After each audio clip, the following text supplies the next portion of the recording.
আবার একটা নতুন ভিডিও নিয়ে চলে এসেছি। আর আজকে চলে এসেছি বাতকুল্লায়। কেন এসেছি ছোট করে বলি তাহলে। আমাদের একটা সংস্থা আছে পথসঙ্গী, তোমরা অনেকেই জানো আবার অনেকেই জানো না। আমরা সমাজে পিছিয়ে পড়া মানুষদের উদ্দেশ্যে কাজ করি। পুজোর আগে আমরা সবাই নতুন জামাকাপড় কিনলাম, পুজোর সময় নতুন জামাকাপড় পরবো আমরা। আর অনেক বাচ্চা আছে যারা পুজোর জামাকাপড় কিনতে পারেনি বিভিন্ন কারণে। তো আজকে আমরা তাদেরকে বস্ত্র বিতরণ করব। তাদের জন্যে আমাদের তরফ থেকে ছোট্ট উপহার এটা।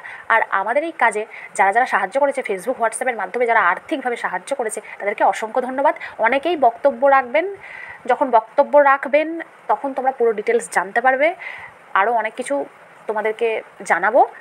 এই দেখো, বাচ্চাগুলোকে এখন আমরা চকলেট দিচ্ছি। চকলেট পেয়ে ওরা ভীষণ খুশি, অনেকক্ষণ ধরে বসে আছে ওরা।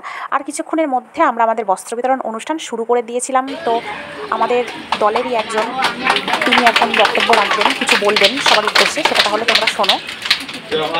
নমস্কার, আমাদের পথসঙ্গীর আজকে 3 বছর পূর্তি। 2022 সালে মহালয়া থেকে আমাদের এই পথ চলা শুরু। আজকে তার 3 বছর পূর্তি। প্রত্যেক বছরের ন্যায় আমরা এই মহালয়ার দিন বস্ত্র বিতরণ আমরা করি, এবছরও তাই একই। আর আমাদের এই বস্ত্র বিতরণের সোশ্যাল মিডিয়ার মাধ্যমে বা আমাদের চেনা পরিচিতের মাধ্যমে যারা আমাদের দিকে সাহায্যের হাত বাড়িয়ে দিয়েছিলেন, তাদেরকে আমাদের অসংখ্য ধন্যবাদ।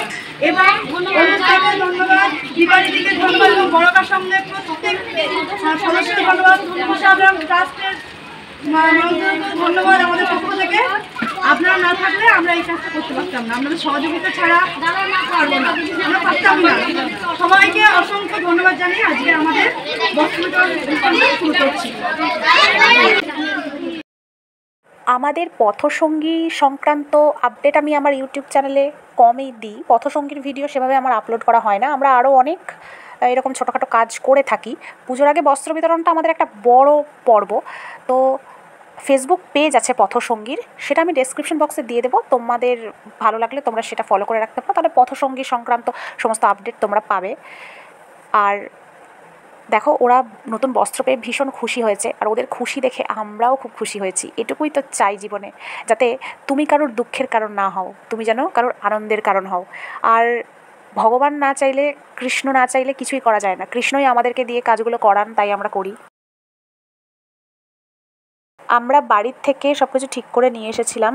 বাচ্চার বয়স, বাচ্চার নাম সব কিছু লেখা ছিল, সেই মতো নাম ডাকা হচ্ছে, সবাই এসে নিয়ে যাচ্ছে। আর এই ফটো ভিডিও এগুলো তোমাদের সামনে এই কারণেই তুলে ধরা হচ্ছে যাতে তোমরাও এগিয়ে আসো। আমরা খারাপ জিনিসটা খুব সহজেই ছড়িয়ে দিই, কিন্তু ভালোটা ছড়ায় না। জানি না কেন, এটা সমাজের কি নিয়ম, ভালো জিনিসটা কিছুতেই ছড়াতে চায় না। তো আমরা চাই ভালোটা সবার চোখের সামনে যাক এবং তাদেরও ভালো কিছু করার ইচ্ছেটা জাগুক। 3 বছর ধরে কাজ করছে। এবার ভাদুরী মধ্যপাড়া বলাকা সংঘ এই পাড়াটাকে ওরা চুজ করেছিল এবং সেইভাবেই দিদিরা যোগাযোগ করে এসছে আপনাদের হাতে বা তোমাদের হাতে এই জামা কাপড় তুলে দিল। হ্যাঁ, এতে তোমরা খুশি তো? খুশি তো? দিদি কিছু বলছে, শোনো মন দিয়ে।